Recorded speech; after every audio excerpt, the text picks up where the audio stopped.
अगर आप भी किसी से सच्ची मोहब्बत करते हैं तो प्लीज़ हमारा चैनल ज़रूर सब्सक्राइब करिएगा। ये कहानी तब शुरू हुई जब बारिश हो रही थी और मैं अपनी कार से सुबह के वक्त ऑफिस जा रहा था। रास्ते में एक लड़की खड़ी हुई थी और वो काफ़ी भीगी हुई थी। मैंने उसके तरफ देखा और उसने भी मेरी तरफ देखा और लिफ्ट मांगने का हल्का सा इशारा किया। मैंने भी कार रोक दी और पूछा तो पता चला उसका एग्ज़ाम है। उसने मुझे अपने कॉलेज छोड़ने को कहा तो मैंने हाँ कर दी। उसने मुझे थैंक यू कहा और जाते वक्त उसने मेरा नंबर मांग लिया।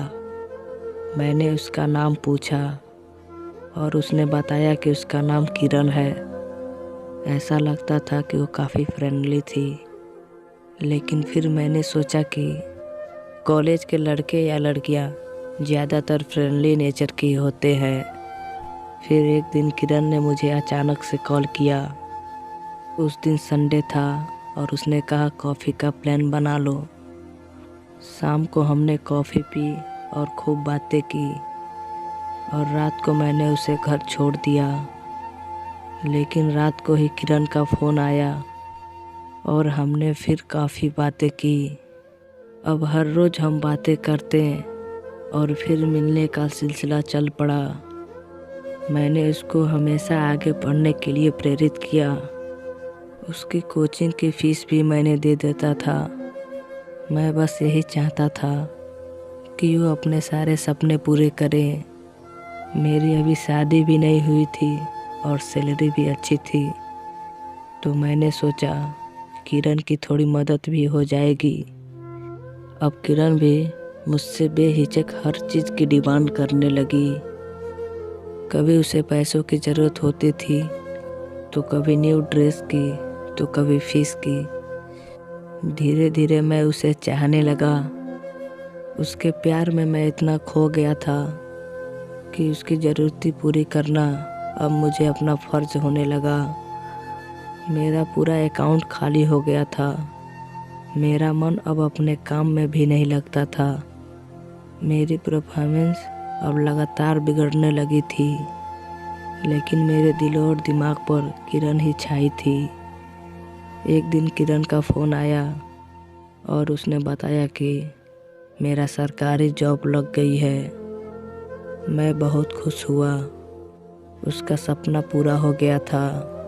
मैंने सोचा कि यही ठीक वक्त है, क्यों न मैं किरण से शादी के लिए प्रपोज़ कर दूं।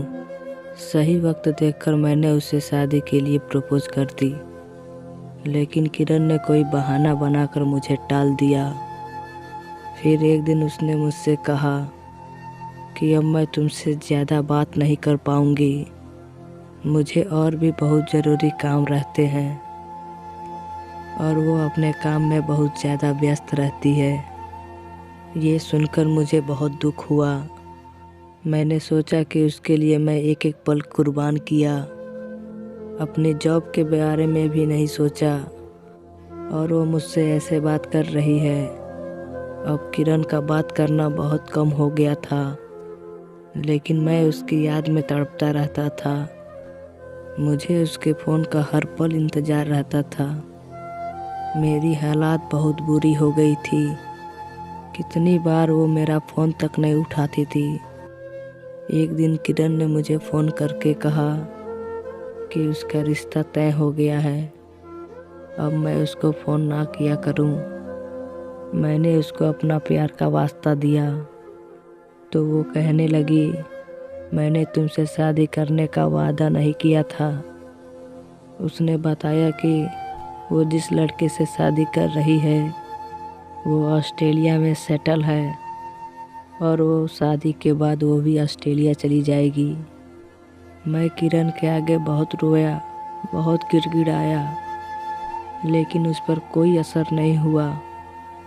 किरण के प्यार में सब कुछ हार गया था। उसकी शादी हो गई और मैं कुछ ना कर सका। मैं गहरे डिप्रेशन में चला गया। मेरी लव स्टोरी का दी एंड हो गया। मैं अब फिर से अपनी बिखरी ज़िंदगी के पन्ने समेटने की कोशिश में लग गया। वाकई में दोस्तों, अगर हम किसी से सच्चा प्यार कर बैठे और वो बाद में हमें छोड़कर चले जाए तो ये दर्द भरे एहसास को बयां करना मुश्किल है।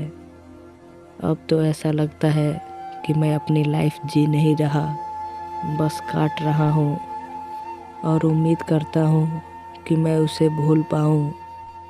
लेकिन क्या करूँ, इंसान हूँ ना, आसानी से भूल नहीं पाता क्योंकि उससे सच्चा प्यार करता था। दोस्तों, आपको वीडियो कैसी लगी हमें कमेंट में ज़रूर बताइएगा।